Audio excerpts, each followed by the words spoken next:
Dear listeners, thank you for joining in and welcome back to our thrilling saga about Oliver the time-traveling boy. Let's quickly carry on where we left Oliver in the desolate village of Hollowbrook, where he is desperate to find some clues to find his way back home through time. The butterflies lead Oliver to a building that, strangely, he had passed by countless times in the past without ever truly noticing its significance. The facade of the building bears the same symbol that adorns the box containing the celestial map of stars, a strange connection that sends shivers down his spine. It's as if the threads of fate have woven themselves into the very fabric of his reality. Before Oliver can step forward to enter the building, a sudden movement on the other side of the street captures his attention. He narrows his eyes and watches intently as a shadow flits across his field of vision, accompanied by a fleeting flash of light. The air seems to hold its breath, charged with an electric energy that raises the hair on the back of his neck. Intrigued and cautious, Oliver hesitates for a moment, his gaze fixed on the spot where the shadow had appeared. Was it a mere trick of the light, a figment of his imagination? Or something more? The butterflies continue their gentle dance around him, their presence a constant reminder of the mysterious forces that guide his path. Oliver takes a deep breath and finally steps towards the building. The symbol on the facade seems to beckon to him, a silent invitation that he can no longer ignore. The shadow and the flash remain etched in his mind. With a mixture of anticipation and caution, Oliver steps across the threshold of the building. The air inside is cool and laden with the faint scent of age. He takes a few more steps forward, his eyes scanning the dimly lit interior as he tries to make sense of his surroundings. However, just as he begins to take in the details of the room, a sudden and unexpected turn of events sends him plummeting through the wooden floor. A sharp crack resonates through the air as the floor gives way beneath him, and before he knows it, Oliver is falling, the world spinning around him. His heart races as he descends, the rush of wind in his ears drowning out all other sounds. A few heart-pounding moments later, he lands with a heavy thud on a stone surface. Groaning, he slowly pushes himself up, realizing that he's now in a dimly lit underground chamber. Blinking against the sudden change in lighting, Oliver takes stock of his surroundings. He's landed on an old stone stairway that descends even further, disappearing into the depths of the basement. The air is damp and musty, and the walls are rough-hewn and ancient, as if they hold the weight of centuries of secrets. Cautiously, Oliver begins to navigate the uneven steps, his hand brushing against the rough stone wall for balance. The staircase winds downward, seemingly leading to a destination unknown. His heart pounds in his chest as he continues his descent, the air growing colder with each step. Finally, after what feels like an eternity, Oliver's feet touch solid ground. He's now in a vast underground chamber, the space illuminated by the faint glow of his pocket watch. The room is filled with an aura of mystery. Oliver takes a moment to catch his breath and gather his thoughts.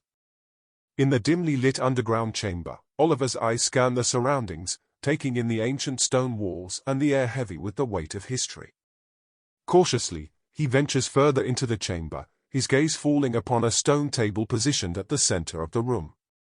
Upon the table rests a curious relic, its intricate design and faint, otherworldly glow drawing him closer. Carefully, Oliver reaches out and lifts the relic from its resting place. The moment his fingers brush against its surface, a jolt of energy surges through him. He feels an inexplicable connection to the artifact, as if it has been waiting for his touch all along. Turning the relic in his hands, Oliver's eyes widen as he realizes its significance. The shape and markings on the relic bear a striking resemblance to the symbol on the box containing the celestial map of stars. A realization dawns upon him, an intuition that this relic holds a key, a missing piece to the larger puzzle he has been unraveling. This relic appears to have the same size as the leaf-shaped symbol on the box. With a mixture of curiosity and determination, Oliver examines the celestial map box, his mind racing to understand how the relic could fit. As he gently presses the relic against the same symbol on the box, a soft hum resonates through the air. A series of intricate mechanisms are set into motion, and before his eyes, the box seems to respond to his touch. In a mesmerizing display, the box's lid slowly lifts, revealing another hidden compartment within. As the compartment opens, Oliver watches in awe as not one, but 7 other celestial maps float gracefully into the air. Each map radiates its own unique light, casting an ethereal glow that bathes the chamber in a surreal ambience. Now 8 maps hover around Oliver, suspended in the air as if guided by an unseen force.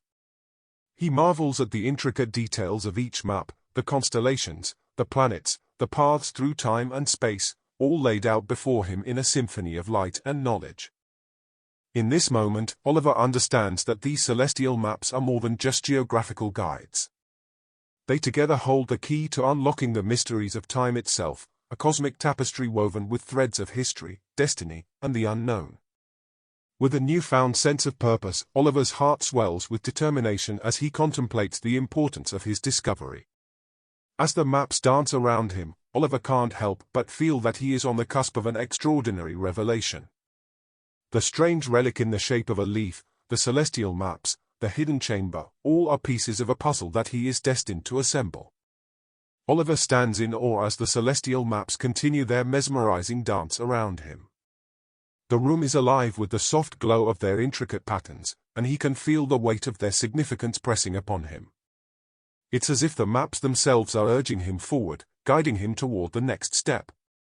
A sense of determination settles within Oliver. He knows that these celestial maps hold the key to the mysteries that have brought him to this point. With a deep breath, he tears his gaze away from the floating maps and turns his attention to the stone staircase that leads upward. Oliver decides that it is time to find something to eat. Oliver takes the key from the box and the maps disappear as if nothing had happened. Still amazed, Oliver puts all his belongings in his bag and heads for the stairs. Hopefully will the way out be easy. As he climbs the stairs, his mind is filled with thoughts of the village and the grocery store. The idea of finding sustenance and supplies seems like a practical next step. Oliver envisions the rows of canned food and provisions that might still remain within the store's walls, untouched by time and waiting to him. The stairs made of stone creak beneath Oliver's footsteps, echoing through the chamber as he ascends. Reaching the top of the staircase, Oliver pushes open the only door that is in front of him, and steps into the daylight. The village of Hollowbrook stretches before him, its streets bathed in the soft hues of early morning. He takes a moment to orient himself and then begins to make his way toward the familiar storefront of the grocery store. As he walks through the desolate streets, Oliver's thoughts are consumed by the celestial maps and the special key he now carries. There is a sense of urgency in the air, a feeling that he is on the brink of uncovering something profound. The maps have shown him a glimpse of the cosmos and the threads that connect all of time and space, and he is determined to follow wherever they may lead. The butterflies are gone, but with each step, Oliver's anticipation grows. The grocery store becomes his destination, a place where he hopes to find some food for the night.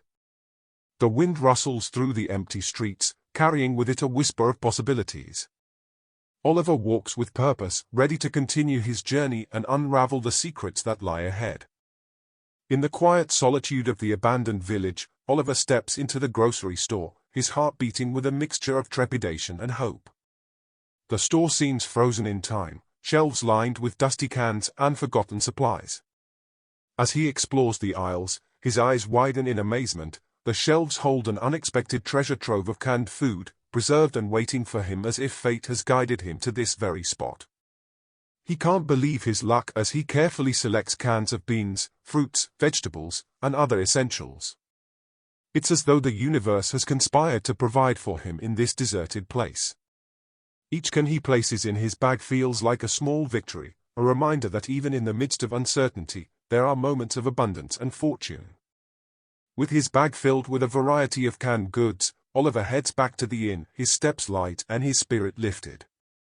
The weight of the bag on his shoulder is a reassuring reminder of the practicality and sustenance he has secured. It's a tangible symbol of his resilience and resourcefulness, a testament to his ability to navigate the challenges of his extraordinary journey. As he enters the inn, the first thing Oliver does is make a fire again. After a few moments, the flames of the fire cast a comforting glow across the room. Oliver's heart swells with gratitude for the shelter and safety the inn provides. He carefully arranges his newfound provisions on a table, a makeshift feast that will sustain him in the days to come. Sitting down near the fire, Oliver can't help but reflect on the twists and turns his journey has taken. The mysterious celestial maps, the hidden chamber, and now the unexpected bounty of food, all are pieces of a puzzle that he's piecing together one step at a time. With a contented sigh, he opens one of the cans and enjoys a simple yet satisfying meal, savoring each bite as if it were a taste of victory. As the firelight dances across the room and the wind whispers softly outside, Oliver feels a sense of serenity settle over him. He knows that his path is still uncertain, and challenges lie ahead, but in this moment, he allows himself to bask in the feeling of being cared for by the universe itself. After finishing his meal, Oliver sets the empty can aside and reaches into his bag. Carefully, he retrieves the relic, a unique artifact that seems to pulse with a faint, otherworldly energy. He places it gently on the table beside the wooden box containing the celestial maps of stars and worlds. The combination of these two objects creates an atmosphere charged with curiosity and anticipation. As he studies the relic and the box, Oliver's fingers trace the intricate markings and patterns. He once more connects the relic with the box, and again, the room is lighted by the 8 maps that are now shining and sparkling together through the room. With a sense of wonder, he notices a faint golden line that seems to connect 2 stars on one of the celestial maps. Intrigued by this discovery, he absent-mindedly places his 2 index fingers on either end of the golden line, almost as if by instinct. To his astonishment, the moment his fingers make contact with the golden line, a radiant, shimmering tunnel of light materializes before him. Its golden hues weave and dance, forming a mesmerizing path that seems to beckon him onward. Oliver's heart races with a mix of excitement and uncertainty as he gazes down in a tunnel of light. Summoning his courage, Oliver takes a deep breath and steps into the golden tunnel. The world around him seems to shift and warp, the tunnel enveloping him in a surreal embrace. He feels a sensation of movement, as though he's being carried through time and space itself. Then, as suddenly as it began, the sensation stops. Oliver finds himself standing in the familiar surroundings of the inn, the warmth of the fire casting a comforting glow. He blinks in disbelief, realizing that by releasing the golden line between his 2 index fingers, he has returned to the inn in an instant. A sense of awe and exhilaration washes over him. The relic and the celestial maps have granted him a newfound ability, a way to traverse between realms, to journey beyond the confines of his immediate surroundings. It's a gift and a responsibility, a doorway to exploration and understanding. With a sense of purpose burning within him, Oliver looks once more at the relic and the maps. He knows that these objects hold the key to unraveling the mysteries that have guided his journey. As he contemplates the possibilities that lie ahead, he can't help but feel a rush of excitement and determination. The world is vast, and he is ready to explore it in ways he never thought possible. As the fire's gentle crackle fills the inn and Oliver's eyes grow heavy with the weight of the day's revelations. With a heart full of gratitude, he puts all his belongings safely in this bag again and drifts into a peaceful sleep, his dreams filled with the promise of new discoveries. Dear listeners, we now bid farewell to Oliver as he rests, his dreams undoubtedly a tapestry woven with the threads of his extraordinary journey. We invite you to join us once again as we continue to unravel the enigmas that lie ahead, to venture alongside Oliver as he explores uncharted realms and delves deeper into the mysteries of time, space, and destiny. If you've enjoyed today's episode, we kindly ask you to show your support by liking and subscribing to our tale. Your engagement encourages us to share more of Oliver's extraordinary adventures with you. So keep an eye out for the next chapter in this captivating journey. Until then, dear listeners, may your dreams be as rich and wondrous as the tale we've woven together. Thank you for listening. Till the next one.